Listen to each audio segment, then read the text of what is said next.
आकृति में कितने त्रिभुज है, यानी इस आकृति में कितने त्रिभुज है ये आपको बताना। ठीक है, तो मैंने आपको बताया था कि त्रिभुज कुछ इस टाइम की जब आकृति होती है तो हम कैसे त्रिभुज काउंट करते हैं, ये मैंने आपको बता रखा है इस वाली आकृति में।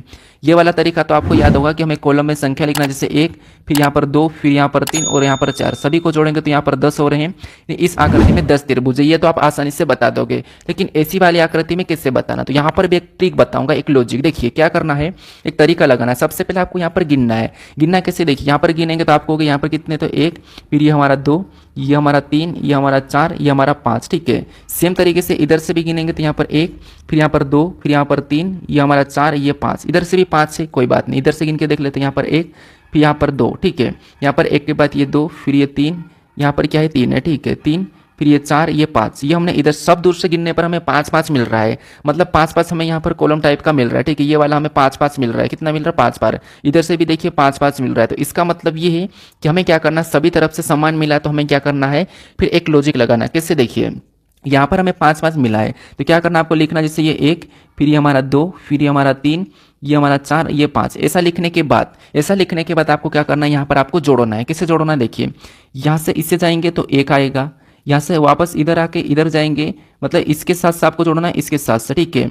यहाँ पर एक बार समझने की कोशिश करना। यहाँ पर सबसे पहले हमने क्या किया, तो सभी में 5 आ रहा, मतलब ये 1, ये हमारा 2, ये हमारा 3, ये हमारा 4, ये हमारा 5। इधर से भी 5 आ रहा, इधर से भी 5 आ रहा। अब आपको क्या करना, कुछ इस प्रकार से लिख लेना, 1, फिर ये 2, फिर ये 3, फिर ये 4, ये 5, कुछ इस प्रकार से लिखना है। फिर आपको इनको जोड़ना है। जोड़ना कैसे, देखिए मैं आपको यहाँ पर बताता हूँ। जैसे सबसे पहले तो 1 को वैसा ही लिखेंगे, ये 1। अब इस क्या करना है, यहाँ से आपको तिरछा ऐसा करके ऐसा जोड़ के यहाँ पर लिखना है। तो 1 और 2 को जोड़ेंगे तो यहाँ पर 3, और यहाँ पर 3 और 3 को जोड़ेंगे तो यहाँ पर 6 हो जाएंगे, और 6 और 4 को जोड़ेंगे तो यहाँ पर 10 हो जाएंगे, और 10 और 5 को जोड़ेंगे तो यहाँ पर 15 हो जाएंगे। आपको कुछ इस प्रकार से जोड़ना है। अब समझ में आया होगा।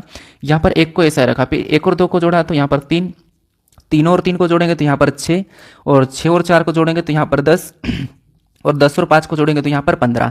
ऐसा आपको जोड़ना है। ठीक है, ऐसा जोड़ने के बाद फिर आपको यहाँ पर क्या करना है, सभी को जोड़ देना है। सभी को जोड़ना मतलब इस सभी को जोड़ेंगे तो यहाँ पर 1 और 3, 1 और 3 कितने हो जाएंगे, तो आपको हो गए 1 और 3 4, 4 6 10, 10 और 10 20, 20 और 15 35। यहाँ पर कितने हो रहे हैं, 35 हो रहे हैं। ठीक है, अब ऐसा करने के बाद नीचे से आपको क्या करना है, एक छोड़ के एक चलना। जैसे एक ये लिया हमने, इसको छोड़ देना, एक छोड़ के एक ये लिया, इसको छोड़ना और एक ये लेना है। ठीक है, और इनको भी क्या करना, आपस में प्लस कर देना है। तो यहाँ पर प्लस कितने हो रहे, तो आपको 13 हो रहे, तो 13 को भी इसमें जोड़ देना है। तो इनको आपस में जोड़ेंगे 35 13 को, तो आपको कितने हो जाएंगे, 48 हो जाएंगे। कितने हो जाएंगे, 48 हो जाएंगे। तो इस आकृति में कितने त्रिभुज की संख्या है, तो इसमें 48 से। तो ऑप्शन में देखिए 48 कहाँ पर है, तो ऑप्शन नंबर डी में दिया है, तो ऑप्शन नंबर डी हमारा यहाँ पर सही जवाब हो जाएगा। ठीक है, तो ऐसी आकृति में आपको कुछ इस टाइप से गिनना है। अगर आप एक एक गिनोगे तो नहीं गिन पाओगे, कन्फ्यूज हो जाओगे।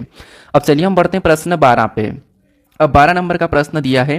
प्रश्न में यहाँ पर कह रहा है कि निम्नलिखित आकृति पैटर्न में वृत्तों की संख्या बताइए, यानी इस आकृति पैटर्न में कितने वृत्तों की संख्या यह हमें बताना। ठीक है, तो यहाँ पर देखिए सबसे पहले आपको पता है वृत्त क्या होता है, तो वृत्त गोल टाइप का होता है, और इनकी संख्या कितनी बस हमें ये बताना है। तो यहाँ पर हम सीधे गिन लेते हैं, क्योंकि यहाँ पर हमें सिंपल से ही दिख रहे हैं, ज़्यादा कठिन नहीं लग रहा है। कैसे, देखिए इस आकृति में देखेंगे तो 1 2 3, मतलब यहाँ पर कितने हैं, 3 है।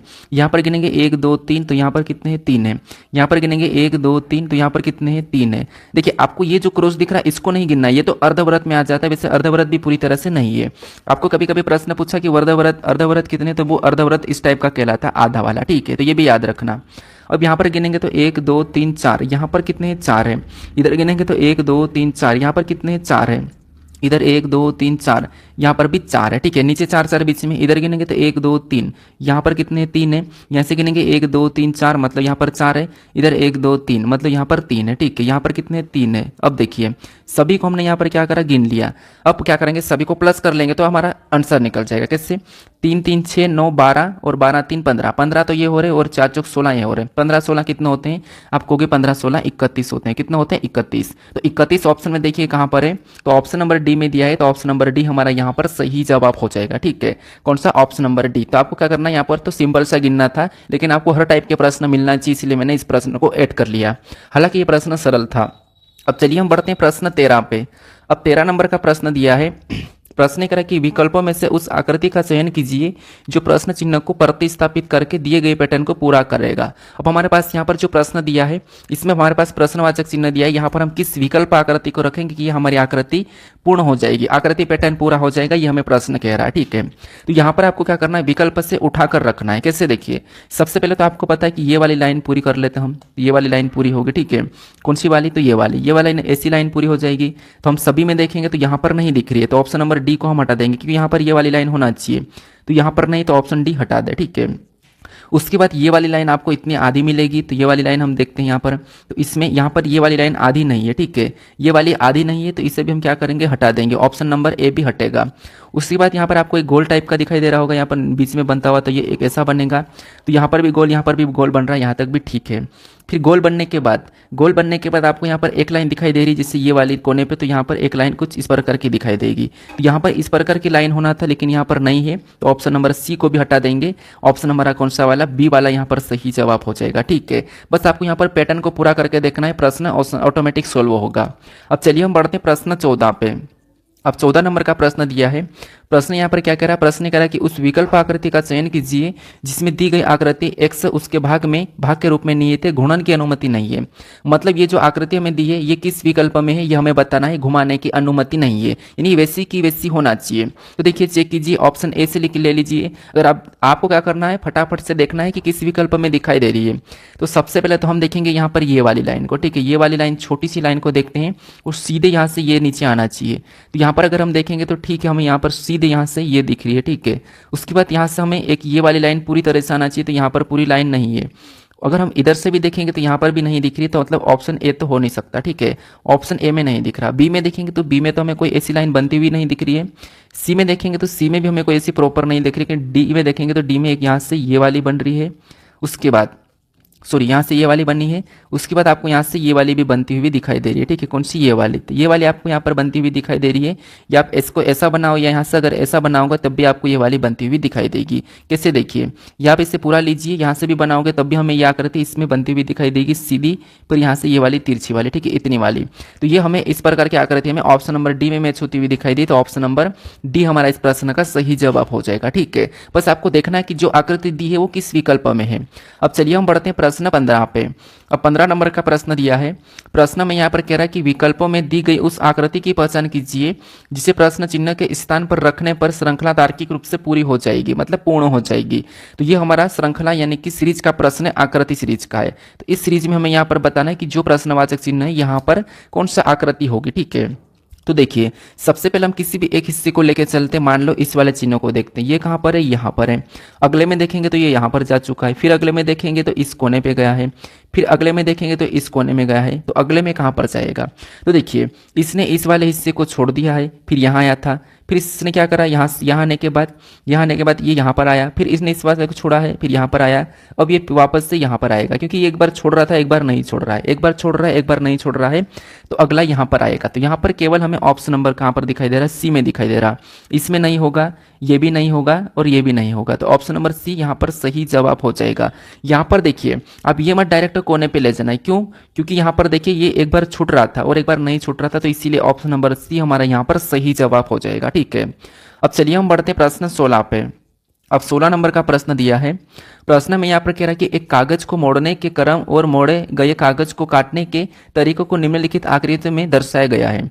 खोलने पर यह कागज कैसा दिखाई देगा, ये हमें बताना है। ठीक है, तो ये हमारा पेपर कटिंग फोल्डिंग का है, ये दर्पण प्रतिबिंब का काम करता है, ये मैंने आपको बता रखा है। कैसे, देखिए जैसे यहाँ पर हमारे पास इस तरफ कह रहा है ये इतनी वाली आकृति को रोटेट करना है इस दिशा में, यहाँ से ये वाली, तो अगर हम इस पन्ने को इस साइड उठा के लाएंगे तो ये जो हमारा इस वाला ये वाला हिस्सा तो सेम वैसा की वैसा बन जाएगा।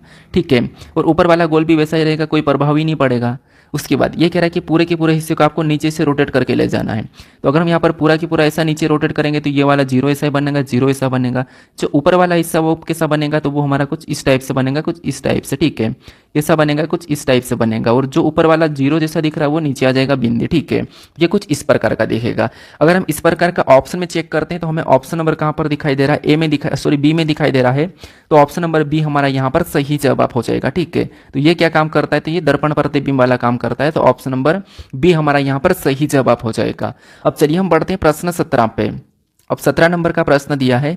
प्रश्न में यहाँ पर क्या कह रहा है, प्रश्न कह रहा है कि एक निश्चित कूट भाषा में NODE यानी कि नोट को 62 संत्यानों के रूप में कूटबंद किया गया है और बोन को संत्यानों 16 के रूप में कूटबंद किया गया है, तो उसी भाषा में डी के लिए कूट क्या होगा ये हमें बताना है। अब ये सबसे ज़्यादा प्रश्न चल रहा है, सबसे ज़्यादा एग्जाम में पूछा भी जा रहा है और यहाँ पर हमें संख्या दी है। तो आपको मैंने बताया था कि जब भी आपको सिंगल लेटर मिले तो उस कंडीशन में आपको यहाँ पर क्या करना है, कॉमन देखना है। कॉमन कैसे देखना है, देखिए जिसे यहाँ पर कॉमन देखने के तरीके भी आपको पता होना चाहिए कि जहाँ पर हमारे पास लेटर में हमें कॉमन देखना है, संख्या में देखना, और जो बच जाता है वो इनका कूट निकल जाता है।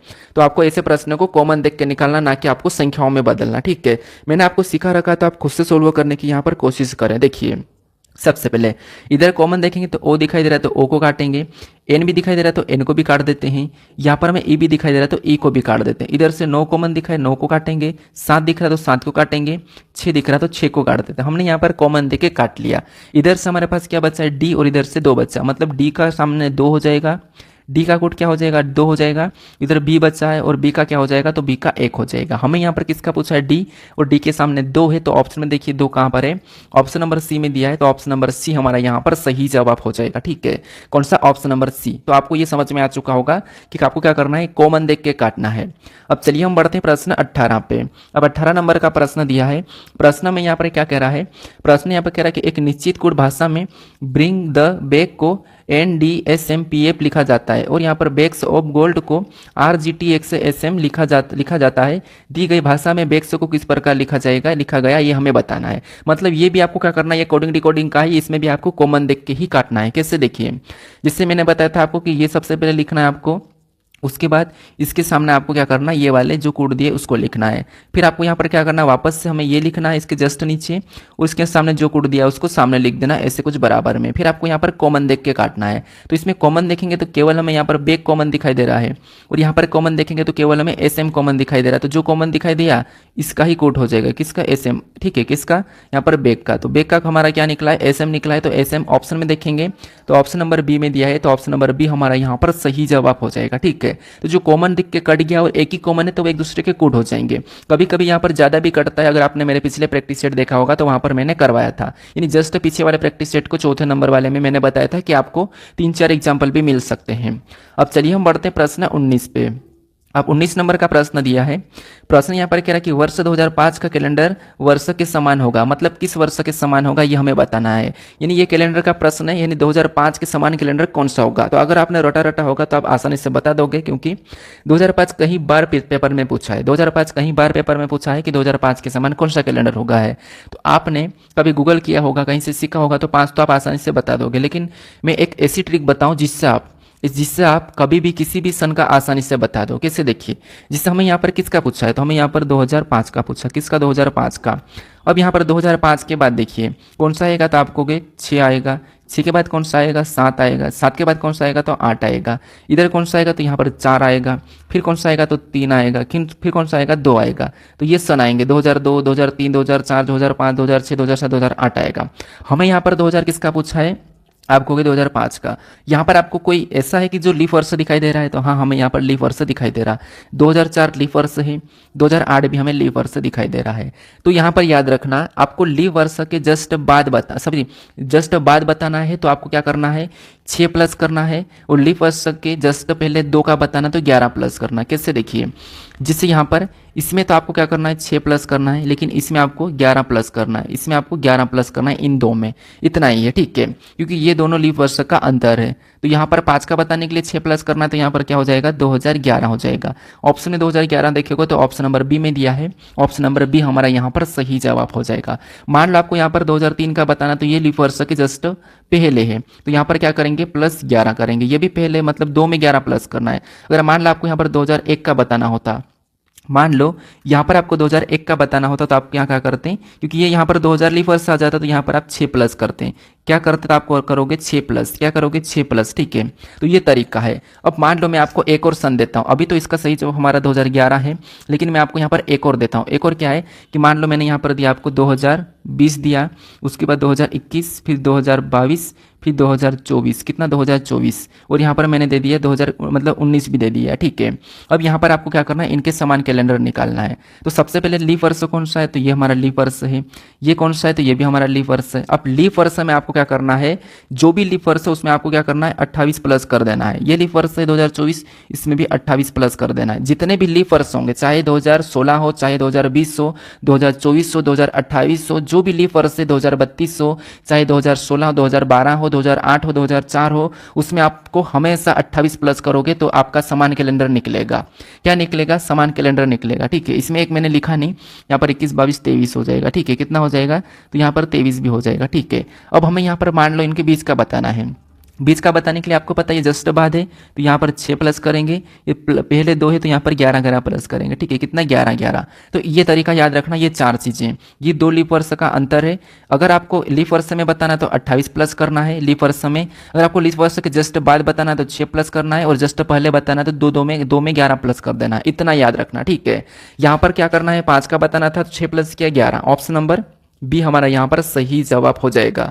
अब चलिए हम बढ़ते हैं प्रश्न 20 पे। अब 20 नंबर का प्रश्न दिया है। प्रश्न यहाँ पर क्या कह रहा है, प्रश्न ये कह रहा है कि अब जब अभिमन्यु ने मीतू को देखा तो उसने याद किया कि वह उसके पिता की माता के एकलौते बेटे की पत्नी की बेटी है। तो मीतू अभिमन्यु से किस प्रकार संबंधित है, ये हमें बताना है। अब यहाँ पर आपको पेन उठाने की जरूरत नहीं है, क्यों, क्योंकि यहाँ पर हमारे पास संकेत वाला प्रश्न है, यानी कि मतलब इशारा करने वाला या याद करने वाला। तो कैसे, देखिए मैं आपको यहाँ पर बताता हूँ, आप खुद को ले लीजिए। खुद को कैसे लेना, जैसे यहाँ पर प्रश्न करें कि जब अभिमन्यु ने मीतू को देखा, मतलब आप अभिमन्यु हो, ठीक है। आप कौन है, अभिमन्यु हो, और आपने मीतू को देखा, तो आपने क्या कहा, आप अभिमन्यु। मैं आपको खुद को लेकर प्रश्न को सोल्व कर रहा हूँ, आप खुद। आपने क्या करा, आप अभिमन्यु हो, और आपने क्या करा, मीतू को देखा, और आपने क्या कहा कि तो आप उसने याद किया। मतलब जब अभिमन्यु ने मीतू को देखा और उसने याद किया, मतलब आपने मीतू को देखा और आपने याद किया। क्या याद किया, कि वहाँ, यहाँ पर क्या कह रहा कि वहाँ उसके पिता की माँ के, मतलब आपके पिता की माँ के, ठीक है, आपके पिता की माँ के एकलौते बेटे की पत्नी, मतलब आपके पिता की माँ के एकलौते बेटे मतलब कौन, आप कहोगे आपके पिता, ठीक है। आपके पिता की माँ मतलब आपकी दादी के एकलौते बेटे मतलब आपका ही पिता, और पिता की पत्नी, आपके पिता की मतलब पत्नी, तो पत्नी, ठीक है, पत्नी मतलब आपकी माँ, और पत्नी की बेटी है, आपकी माँ की बेटी है। तो मीतू अभिमन्यु से कैसे संबंधित है, तो आप कहोगे जहां पर भी से लगा वहां से उल्टा बताना है। तो आपके पिता की माँ मतलब आपकी दादी के एकलौते बेटे मतलब आपके पिता, और आपके पिता की पत्नी मतलब आपकी माँ, और आपकी माँ की बेटी मतलब आपकी बहन हुई ना, क्योंकि आपके बेटे मतलब एकलौते बेटे की पत्नी की बेटी है, तो वो आपकी बहन हो जाएगी। क्या हो जाएगी, आपकी बहन हो जाएगी। तो ऑप्शन में देखिए बहन कहाँ पर है, ऑप्शन नंबर बी में दिया, ऑप्शन नंबर सी में दिया है, तो ऑप्शन नंबर सी हमारा यहाँ पर सही जवाब हो जाएगा। एक बार और सोचिए क्या कह रहा है प्रश्न, आपको खुद को लेना है कि जब अभिमन्यु ने मीतू को देखा तो उसे याद आया, कि आपने मीतू को देखा और आपको क्या याद आया, कि वह तो जो मीतू है वह तो उसके पिता की, मतलब आपके पिता की, ठीक है, आपके पिता की माँ के मतलब आपके पिता की माँ मतलब आपकी दादी के एकलौते बेटे की, एकलौता बेटा मतलब आपकी दादी का एकलौता बेटा कौन हो जाएगा, आपका पिता ही होगा। तो आपके एकलौते बेटे की पत्नी मतलब आपके पिता की पत्नी मतलब आपकी माँ की बेटी है, आपकी माँ की बेटी है, तो आपकी क्या लगेगी, तो आप कहोगे हमारी तो बहन लगेगी। तो यहाँ पर ऑप्शन नंबर कौन सा वाला, सी वाला सही जवाब हो जाएगा। आपको पेन भी उठाने की जरूरत नहीं है, आपको खुद को लेकर प्रश्न को सोल्व करना है। अब चलिए हम बढ़ते प्रश्न